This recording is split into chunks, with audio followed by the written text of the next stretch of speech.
Saudara terlapor kasus dugaan pencemaran nama baik Jokowi Roy Suryo Rabu pagi memenuhi panggilan penyidik Polda Metro Jaya. Dan ini adalah pemeriksaan pertama bagi Roy Suryo sebagai saksi sejak kasusnya naik ke tahap penyidikan. Roy jelaskan ia tidak membawa berkas bukti apapun karena merasa dirinya tidak melakukan kesalahan. Mantan Menpora ini juga mengaku percaya diri bakal lolos dari kasus hukum, kendati dirinya tetap mengikuti proses hukum yang sedang berjalan.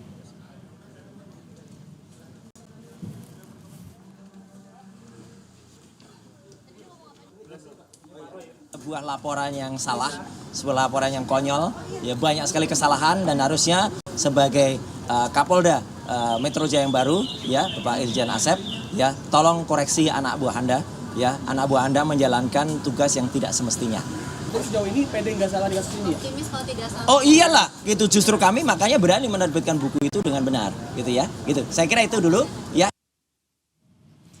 Jelang pemeriksaan kliennya, kuasa hukum Roy Suryo menyinggung ada upaya penyelundupan hingga penghilangan pasal-pasal sehingga pihaknya menduga ada kriminalisasi yang dilakukan penyidik karena berubah-ubahnya pasal. Selain itu pihak Roy juga mempertanyakan perubahan waktu dan tempat terjadinya peristiwa yang berubah dari tahap penyelidikan naik ke penyidikan. Di awal diselundupkan pasal-pasal yang tidak relevan, pada penyidikan dikeluarkan pasal-pasal yang sebelumnya masuk pada proses penyelidikan kemudian dikeluarkan. Apa itu? Yang pertama ini kan kasusnya 311, 310 KUHP dan 27A yang berkaitan dengan fitnah dan pencemaran.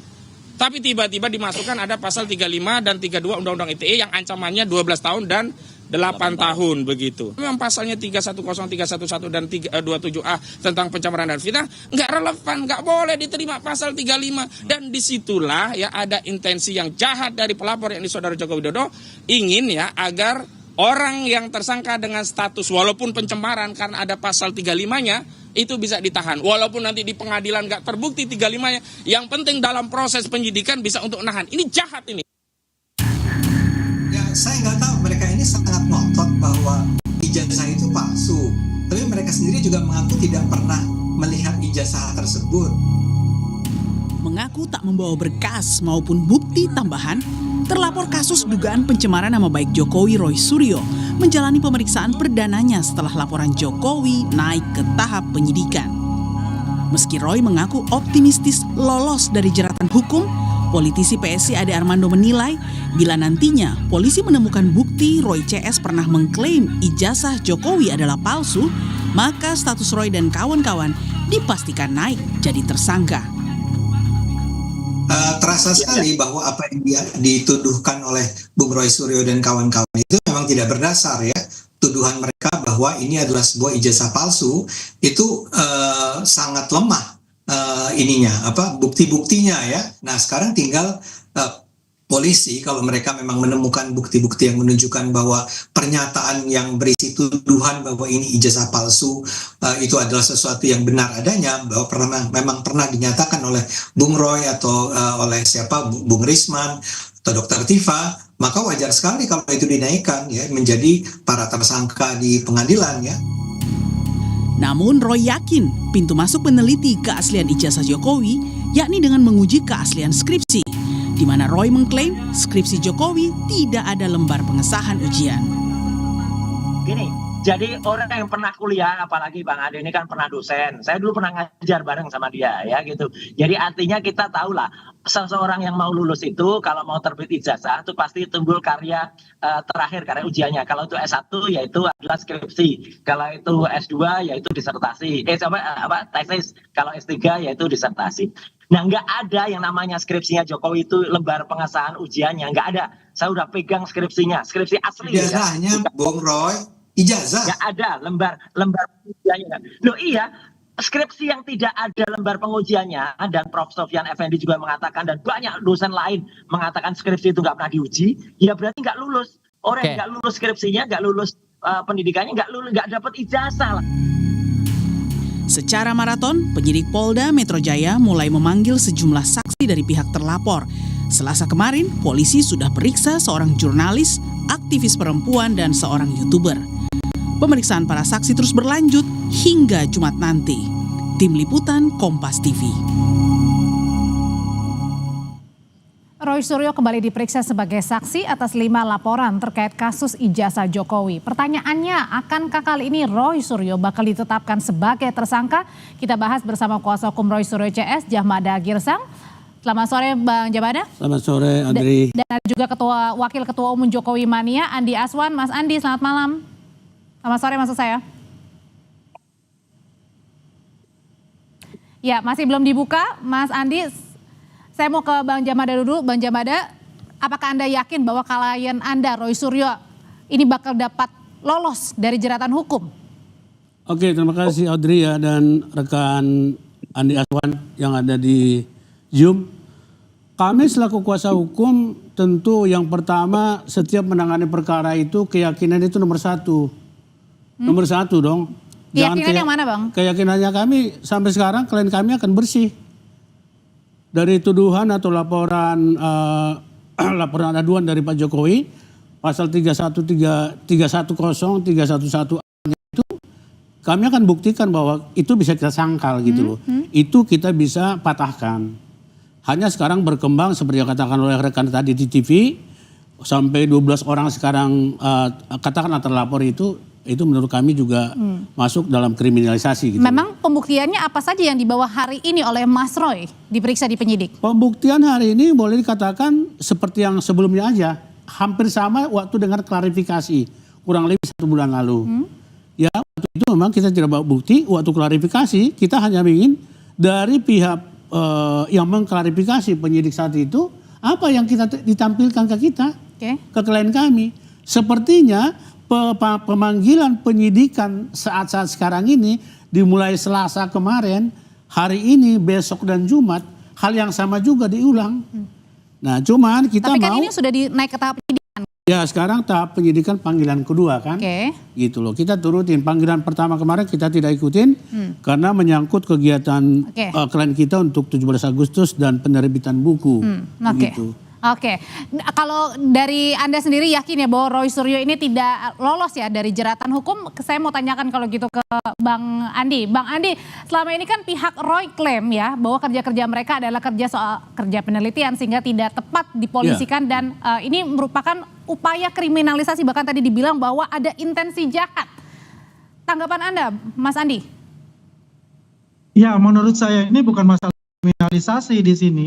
Ini kan sudah jelas. Ya, mens reanya juga ada di sini. Hanya ini dibungkus dengan penelitian-penelitian. Tapi pada dasarnya itu semua itu bukti-bukti kan sudah ada gitu di tangan penyidik. Jadi apapun yang dilakukan itu saya pertama-tama menghormatilah apa yang dilakukan oleh Pak Roy Suryo ya dalam hal ini menghadiri acara pemeriksaan ini yang sekarang. Yang kemarin kan minggu kemarin dengan alasan yang menurut saya tidak masuk akal ya dibuat-buat ya untuk menghindari pemeriksaan ini. Buktinya ya tanggal 18 itu juga menghadiri buku Jokowi White Paper itu ya yang notabene ditolak oleh UGM itu sendiri. Dan hari ini hadir. Jadi tidak ada lagi berkata-kata lagi bahwa ini ada kriminalisasi. Tinggal hadapi saja itu, ya, dan berikan evidence baru kalau itu memang buat dari pembenaran yang dilakukan oleh Pak Roy Suryo itu. Dan saya yakin ini bisa sampai panjang, ini bisa 12 jam gitu, Mbak. Oke, panjang. Kenapa bisa sampai ada keyakinan sampai 12 jam? Apakah akan ada langsung penetapan tersangka nih? Dapat kabar nggak nih Bang? Ya kita lihat aja. Kalau kemarin Abraham Samad beda 10 jam, ya kalau dia kan bukan saksi terlapor utama menurut saya. Ya yang ini kan yang pemain utama semua ini. Ibaratnya kalau di dalam drama itu primadonanya semua ini kan. Nah ini pasti akan membutuhkan suatu intensitas pertanyaan-pertanyaan itu yang jadi artinya ini ada keyakinan bahwa akan ada penetapan tersangka? Sepertinya saya tidak akan mendahului ya sepertinya kalau memang itu ada alat bukti yang sangat kuat sekali dan memang pasal-pasal yang memberlakukan itu harus ada penahanan, saya rasa akan dilakukan oleh penyidik. Oke, ada kemungkinan akan ada penahanan dan ditetapkan sebagai tersangka Bang? Pak Audrey dan Iya, mungkin saja ini, itu akan saya kira dilaksanakan. untuk itu proses klarifikasi penyidikan sampai nanti selanjutnya, kalau koridor itu memang ada, kemungkinan ada, tapi kami yakin, jangan lupa pasal-pasal yang sekarang ada dituduhkan atau disodorkan ke klien kita itu, pasal-pasal itu sebenarnya sudah juga disentuh oleh putusan Mahkamah Konstitusi 155 dan 78 loh. Jadi nggak seperti penafsiran seperti dulu zaman-zaman sebelumnya, pasal 310, 311, 27A itu langsung nancap ke orang yang dituduhkan. Sekarang ada penyeimbangnya putusan Mahkamah Konstitusi 155 dan 76. Jadi maksudnya adalah? Ada bahwa penafsiran pasal-pasal yang sekarang dituduhkan ke klien kami ini, katakanlah dituduhkan sekarang ini, itu tidak bisa ditafsirkan secara kasar, secara seperti dulu. Sudah ada. Penafsirannya harus diperhalus gitu loh. Dan itu cenderung sekarang ke delik material.